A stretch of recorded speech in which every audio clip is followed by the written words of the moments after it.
Når du har lejet en MySelfie, så kommer den i sådan en kasse her. Og kassen der kan godt være lidt slidt. Det er selvfølgelig fordi, vi prøver at genbruge dem så meget som overhovedet muligt. Nu vil jeg vise jer, hvordan man sætter op og hvad der er i kassen. Først og fremmest så er der låget. Her har vi vejledning til, hvordan man sætter op. Og så er der returlabel til, når man skal aflevere. Så er der MySelfie. Der er et stativ. Og så er der altså tape til at lukke kassen med. Der er rekvisitter, og så vores sjove aktivitetskort. Og så er der selvfølgelig også en lille slikpose. Nu vil jeg vise jer, hvor nemt det er at sætte op. Stativet, der træder man benene ud fra midten. Og så åbner man op på alle tre.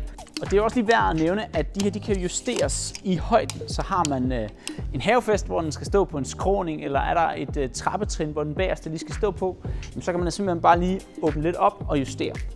MySelfien, den har sådan en smart clamp her bagpå, så man bare åbner op ved at skrue. Så fjerner man ledningen, og så skal man altså sætte den ned ovenpå her. Og så skruer man bare godt til. Sørg for at samle MySelfie sådan, at der er et bagerste ben her. Fordi når man så trykker, så går vægten simpelthen ind i det bagerste ben, og så ryster den ikke så meget, når den tager et billede.